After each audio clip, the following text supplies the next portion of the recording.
Good morning class. कैसे हैं आप सब। मैं उम्मीद करती हूँ कि आप ऑनलाइन जो आपकी क्लासेस हो रही हैं आपको इस स्टडी को एंजॉय करते हुए मेहनत के साथ आप पढ़ाई कर रहे हैं। और वीडियो देखने के बाद, जैसा कि मैंने आपको बार बार बोला है कि जिस भी सब्जेक्ट के आपको वीडियो प्रोवाइड करवाए जाते हैं वो वीडियो देखने के बाद आप बुक से एक बार दोबारा रिविज़न करें।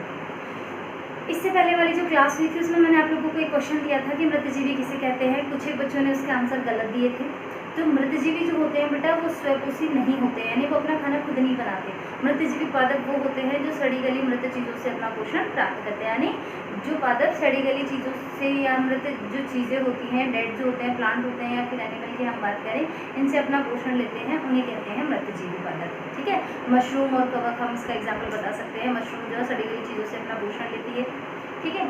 तो आज हम अपनी थर्ड क्लास शुरू करते हैं।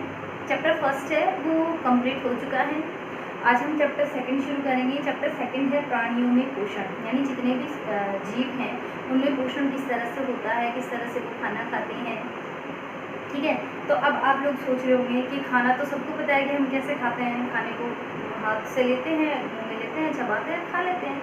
लेकिन बेटा उसके बाद जैसे हम खाना खाते हैं, खाने के बाद हमारे शरीर में उस खाने का क्या होता है, कैसे वो पचता है। तो सबसे पहले हमें एक वर्ड आ रहा है पाचन, जैसे हम कहते हैं डाइजेशन। पाचन क्या होता है? पाचन या डाइजेशन का मतलब होता है कि भोजन के जो बड़े बड़े अणु हैं उनका छोटे या फिर सरल अणुओं में बदलना। डाइजेशन का मतलब होता है कि भोजन के जो बड़े अणु हैं या हम कह सकते हैं कि जटिल अणु हैं उनका सरल अणुओं में या छोटे छोटे अणुओं में टूटना जो होता है उसे हम कहते हैं पाचन। जब भी आप घर में खाना खाते हो तो घर में कोई ना कोई आपके पास जो बैठा रहता है वो आपको बोली देता है, टोक देता है कि बेटा खाने को धीरे धीरे खाओ, चबा के खाओ। क्योंकि खाने को जितना हम धीरे धीरे खाएंगे, धीरे धीरे चबा चबा के खाएंगे, जितना उसको पिसेंगे उतना ही उसमें जो जटिल अणु है वो सरल अणु में बदलेंगे, यानी उसका डाइजेशन उतना ही अच्छे से होगा। जितना आप उसको अच्छे से चबाओगे डाइजेशन उतना ही अच्छा होता है। अब हम बात करते हैं, एक शब्द आता है एंजाइम। यहाँ पे देखिए एक शब्द है एंजाइम। एंजाइम क्या होता है? हमारे शरीर में बहुत सारे एंजाइम्स बनते हैं और ये क्या करते हैं, ये जो पाचन यानी डाइजेशन की जो प्रोसेस है इसमें हेल्प करते हैं। जो खाना हमने खाया इसमें कई तरह के घटक होते हैं, उन जो घटक हैं उनके जटिल अणुओं को सरल अणुओं में बदलने का जो काम है वो ये काम करते हैं एंजाइम। यानी एंजाइम क्या करते हैं? भोजन को पचाने का काम करते हैं। और पाचन का मतलब क्या होता है कि जटिल अणु से सरल अणु के अंदर बदलना। अब हम मानव में पोषण की बात करते हैं। हम खाना है मुंह में लेते हैं, निकलते हैं, उसको यहाँ तक तो सबको पता है। लेकिन हमारे शरीर में जाने के बाद इस खाने का क्या होता है, कैसे ये डाइजेस्ट होता है, हमें कैसे इससे ऊर्जा मिलती है, तो हम बात करते हैं यहाँ से। हमारा जो पाचन तंत्र है उसको मुख्य रूप से हम दो भागों में बांट सकते हैं। एक तो होगा आहार नाल और दूसरा होता है इससे संबंधित ग्रंथियाँ। आहार नाल जो होती है वो एक नली की जैसी संरचना होती है जो कि घूमी हुई रहती है, कोइल रहती है, घुमावदार, जो कि देखो यहाँ से ये हमारा मुंह है, खाना ये नलीनुमा है और यहाँ से ये गला है, इसमें भी नलीनुमा संरचना है। तो ये यहाँ से मुंह से शुरू होती है, ठीक है। और यहाँ से जैसे ही हम खाना खाते हैं ये खाना जाएगा ग्रसिका में। ये वाला हिस्सा जो नलीनुमा है ये हमारे गले में होता है, इसे हम कहते हैं ग्रसिका। और इसके आगे ये वाला जो भाग दिख रहा है ये है आमाशय। जो आहार नाल होती है उसका सबसे चौड़ा भाग आमाशय ही होता है। ये यू या कह सकते हो जे शेप का होता है। तो यहाँ से ये मुख है, ये ग्रसिका है, आमाशय, आमाशय से खाना आ गया। देखो ये आमाशय हो गया, आमाशय से खाना आएगा, ये है छोटी आंत। ठीक है। नाम इसका छोटी आंत है लेकिन इसकी लंबाई बहुत ज़्यादा होती है। पूरी आहार नाल के अगर हम कंपेरिजन करें तो सबसे लंबा भाग यही होता है। नाम छोटी आंत इसीलिए क्योंकि इसका जो व्यास है वो कम होता है। ये इसके बाद ये शुरू होती है बड़ी आंत। नाम इसका बड़ी आंत है क्योंकि इसका व्यास ज़्यादा है लेकिन इसकी जो लंबाई है वो छोटी आंत की तुलना में ज़्यादा है, कम है। तो यहाँ पे हम बात करें तो जो आहार नाल है वो मुख से शुरू होती है और जो एनएस गुदा है यहाँ पे ख़त्म हो जाती है। और ये पूरी की पूरी एक घुमावदार नलीनुमा संरचना है जिसमें सबसे पहला भाग आता है मुख, फिर ग्रसिका, फिर आमाशय उसके बाद ये छोटी आंत के बाद बड़ी आंत, मलाशय और ये मलद्वार। ये पूरी की पूरी आहार नाल है। इस आहार नाल के अंदर कई सारी ग्रंथियाँ ऐसी हैं जो एंजाइमों का स्राव करती हैं खाने के अंदर, और खाने को जो खाना है वो डाइजेस्ट होता है। अगर हम इसकी बात करें तो ये ग्रंथि है अग्नाशय, पैनक्रियाज ग्रंथि कहते हैं इसको। ये है पित्ताशय, और इसके ऊपर ये जो आपको दिख रहा है ये है लीवर यानी कि यकृत। ठीक है, तो ये हमारा का पूरा जो है ह्यूमन डाइजेस्टिव सिस्टम है, यानी मानव का पाचन तंत्र है, जिसको मुख्य रूप से दो भागों में बांटा गया है। एक तो होती है आहार नाल और दूसरा होता है संबंधित ग्रंथियाँ, यानी आहार नाल से संबंधित ग्रंथियाँ जो कि एंजाइमों का स्राव करती हैं।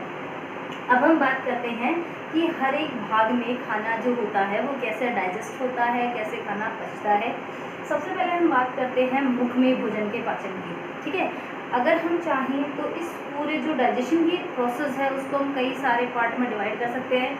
मुंह में हम खाना लेते हैं या इसमें क्या होता है, तो मुख में भोजन का पाचन, फिर ग्रसिका में भोजन का पाचन, आमाशय में, फिर छोटी आंत में, फिर बड़ी आंत में। ठीक है, तो इस तरह से मुख, ग्रसिका, आमाशय, छोटी आंत और बड़ी आंत, हम 5 भागों में इसको बांट सकते हैं। सबसे पहले अगर हम बात करें मुख की, हम क्या करते हैं, जो खाना होता है उस खाने को लेते हैं और निगल लेते हैं।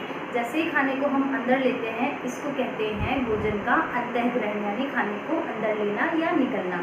जैसे हम खाने को मुंह में लेते हैं तो हम क्या करते हैं, हम जो हमारे दांत हैं, दांतों के द्वारा उस खाने को तोड़ते, चबाते या पीसते हैं। ठीक है, अच्छे से उसको बारीक बारीक छोटे छोटे टुकड़ों में पिसा जाता है, और जब दांत से हम खाने को चबा रहे होते हैं उस टाइम जो हमारी जीभ होती है ये इस खाने में लार को मिलाती है। ठीक है, लार मिलने से खाना जो होता है वो चिकना और लसलसा हो जाता है, जिससे जो है ग्रसिका में इसको निगलने में आसानी होती है। कभी कभी हम बहुत जल्दी में होते हैं और जल्दी जल्दी खाना खाते हैं, उस टाइम जो खाना होता है उसमें प्रॉपरली जो लार होती है वो मिक्स नहीं हो पाती है, और प्रॉपर मिक्स नहीं होने की वजह से जो खाना है बीच में अटक जाता है, यानी खाना जो होता है वो खुरदरा रह जाता है। तो जब भी आप खाना खाते हो उसको धीरे धीरे चबाइए। धीरे धीरे चबाने से क्या होगा, उसके छोटे छोटे टुकड़े बनेंगे तो डाइजेशन अच्छे से होगा और उसमें अच्छे से लार मिक्स होगी। अब हम बात करते हैं मुख की बात कर रहे हैं, तो जैसे हम खाना मुंह में लेते हैं, दांतों से इसको धीरे धीरे चबाते हैं और हमारी जीभ क्या करती है, लार जो होती है वो खाने में मिक्स करती है। यहाँ पे गले में लार ग्रंथि होती है, लार ग्रंथि, ये लार ग्रंथि लार बनाती है।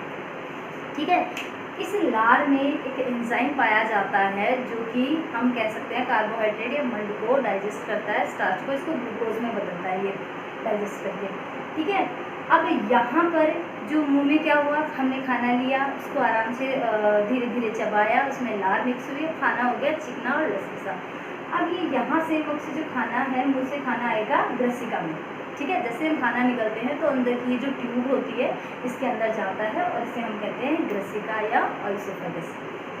तो इसके अंदर खाने का क्या होता है, देखो ये वाला जो भाग होता है ग्रसिका, इसमें किसी तरह के कोई एंजाइम नहीं होते, और कोई भी जो हम खाना खा रहे हैं उसका पाचन, किसी भी तरह का कोई पाचन नहीं होता है। तो इसका काम खाली इतना है कि जो हमने खाना खाया है उसको मुंह से और आमाशय तक भेजना है। इसका काम क्या हो गया कि जो खाना हमने खाया है इसको कहाँ पहुँचाना, आमाशय में पहुँचाना।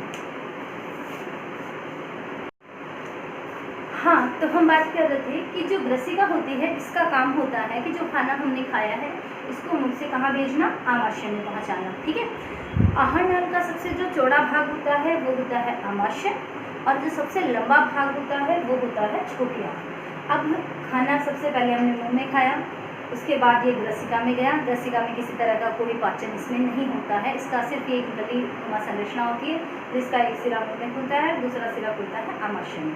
अब खाना पहुंच जाता है आमाशय में। ठीक है, तो आमाशय में भोजन का पाचन कैसे होता है, देखिए अगर हम आमाशय की संरचना बनाएं तो ये इस तरह से होती है। ये ग्रसिका का भाग है ऊपर का जो कि आमाशय से जुड़ा होता है, और ये हो गया आमाशय की संरचना। ठीक है, अगर हम इसकी बात करें तो एक तो ये जो आमाशय होता है, इस आमाशय के यहाँ पर अंदर की तरफ श्लेष्मा की एक परत पाई जाती है। ठीक है, आमाशय के यहाँ अंदर की तरफ जो आंतरिक भित्ति होती है, यहाँ पर श्लेष्मा यानी श्लेष्मा की परत पाई जाती है। तो एक तो हो गया इसमें श्लेष्मा, ठीक है। और यहाँ पर एक अम्ल बनता है, एक एसिड बनता है, वो है हाइड्रोक्लोरिक एसिड HCl, ठीक है।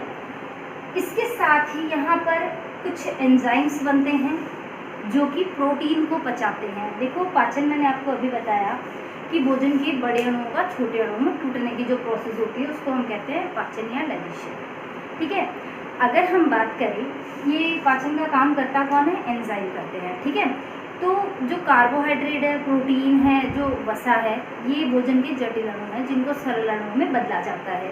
अगर हम खनिज लवणों की बात करते हैं, विटामिन्स की बात करते हैं, तो ये अपने आप में ही सरल होते हैं, सीधा ये अवशोषित किए जाते हैं और ब्लड में मिक्स हो जाते हैं। तो डाइजेशन किसका होता है? पाचन होता है कार्बोहाइड्रेट का, प्रोटीन का और वसा का। प्रोटीन के जो सरल अणु हैं आमाशय में उनका पाचन शुरू हो जाता है। हम कह सकते हैं कि प्रोटीन का पाचन सबसे पहले आमाशय में शुरू होता है, ठीक है। जैसे जैसे भोजन इस नली से आगे गुजरता है वैसे वैसे इसका पाचन होता रहता है, ठीक है। यहाँ पे खाना जो होता है वो लगभग आधा पच चुका होता है, हम कह सकते हैं डाइजेस्ट हो चुका होता है। वो जो छोटी आंत होती है, पूरा जो पाचन होता है खाने का वो होता है छोटी आंत के अंदर। अब हम बात कर रहे हैं आमाशय की। तो आमाशय में एक तो श्लेष्मा बनता है, एक हाइड्रोक्लोरिक अम्ल बनता है और इसमें बनते हैं एंजाइम, ठीक है। अब हम इन तीनों की बात कर लेते हैं अलग अलग। सबसे पहले हम बात करते हैं श्लेष्मा की। श्लेष्मा जो होता है, ये जो परत होती है, ये इस एसिड से हमें प्रोटेक्ट करती है, हमारी सुरक्षा करती है। कैसे? हाइड्रोक्लोरिक अम्ल जो होता है वो सबसे प्रबल अम्ल होता है, हम कहते हैं स्ट्रॉन्ग एसिड होता है। अगर ये एसिड हमारी स्किन पे गिर जाए तो हमारी स्किन जो होती है वो पूरी की पूरी जल जाती है, ठीक है। ये इतना स्ट्रॉन्ग एसिड है कि अगर स्किन पे गिरे तो स्किन जल जाए। तो आप सोचो कि हमारे तो आहार नाल में ये बन रहा है, तो फिर आहार नाल क्यों नहीं जलती? इस अम्ल से यानी इस एसिड से बचाने के लिए ये जो आमाशय है, यहीं पे बन रहा है, आमाशय में बन रहा है ये अम्ल। तो आमाशय में श्लेष्मा की परत होती है चारों तरफ, और ये श्लेष्मा की परत इस अम्ल से हमारी सुरक्षा करती है। तो श्लेष्मा की जो परत होती है, श्लेष्मा, इसका काम क्या हो गया कि हाइड्रोक्लोरिक अम्ल है, इससे हमें बचाना। आप लोगों ने एसिडिटी का नाम सुना होगा। क्या होता है एसिडिटी? जब कभी भी आमाशय के अंदर इस अम्ल की मात्रा ज़्यादा हो जाती है तो उसी को कहते हैं एसिडिटी। एसिड का मतलब होता है अम्ल और एसिडिटी का मतलब होता है अम्ल की अधिकता। हम आमाशय में भोजन के पाचन की बात कर रहे हैं। हमने मुख में भोजन का पाचन पढ़ लिया, ग्रसिका में कोई पाचन नहीं होता, खाली भोजन को मुख से आमाशय में भेजती है। अब हम आमाशय में भोजन की पाचन की बात कर रहे हैं। तो आहार नाल का सबसे चौड़ा भाग होता है ये, और इसमें श्लेष्मा की परत पाई जाती है जो कि अम्ल से हमारी सुरक्षा करती है। अब ये अम्ल क्या करता है? इस अम्ल की बात करें, जैसे ही खाना आमाशय में आता है, ये अम्ल जो एसिड होता है ये मिक्स हो जाता है खाने में, और जो हमारा खाना है, फूड है, उसका जो नेचर है ये एसिडिक कर देता है। यानी जो खाना हमने खाया, निगला, ग्रसिका से आमाशय में गया, अम्ल उसमें मिल जाएगा और उसका नेचर, उसकी प्रकृति कर देगा अम्लीय, यानी एसिडिक नेचर बन जाएगा खाना यहाँ पे। जब तक यहाँ पे हमारा खाना अम्लीय प्रकृति का नहीं होता तब तक ये एंजाइम इस पर काम नहीं करते। तो हम इनडायरेक्टली कह सकते हैं कि जो HCl है, हाइड्रोक्लोरिक अम्ल है, ये इन एंजाइमों को एक्टिवेट करता है, सक्रिय करता है खाने को पचाने के लिए, ठीक है। तो हाइड्रोक्लोरिक अम्ल क्या करता है? एक तो जो खाना होता है उसको एसिडिक यानी अम्लीय बनाता है। दूसरा, कभी कभी जब हम खाते हैं, खाने में कुछ कीटाणु, कुछ सूक्ष्म जीव होते हैं जो हानिकारक होते हैं और वो खाने के साथ हमारे शरीर में चले जाते हैं, तो ये HCl जो होता है वो उन्हें क्या कर देता है? ख़त्म कर देता है, नष्ट कर देता है, ठीक है। खाना जो होता है उसको काफ़ी टाइम तक यहाँ पे स्टोर करके रखता है, उसे सुरक्षित रखता है, कीटाणुओं को मारता है, जो सूक्ष्म जीव होते हैं उनको मारता है, और इन एंजाइमों को सक्रिय करता है। तो ये सारा काम करता है ये अम्ल, हाइड्रोक्लोरिक अम्ल। अब हम बात करें एंजाइम की, तो यहाँ पे जो हम एंजाइमों की बात करें तो यहाँ पर प्रोटीन का पाचन होता है, प्रोटीन का पाचन शुरू हो जाता है और प्रोटीन एमिनो अम्लों में बदल जाता है, ठीक है। तो आज की क्लास में हमने जो हमारा पूरा पाचन तंत्र है उसके 3 भागों में भोजन का पाचन पढ़ा। मुख में भोजन का पाचन, और ग्रसिका में देखा, और आमाशय में, मुख्य, ग्रसिका, आमाशय, इन तीनों भागों में जो खाना हम खाते हैं उसका क्या होता है, किस तरह से ये पचता है या डाइजेस्ट होता है। आगे के जो 3 भाग हैं, हम बात करें इन ग्रंथियों की बात करते हैं, बड़ी आंत की बात करते हैं, छोटी आंत की बात करते हैं, इनमें जो भोजन का पाचन किस तरह से होता है ये हम पढ़ेंगे नेक्स्ट क्लास में। आज के लिए जो आपका होमवर्क है वो आपको वीडियो के साथ साथ एक PDF फाइल आपको मिलेगी, उसमें आपका होमवर्क होगा, वो आपको करना है।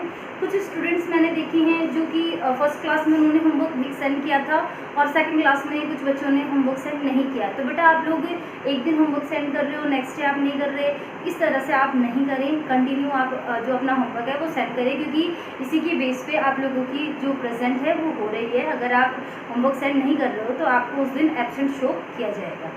Thank you.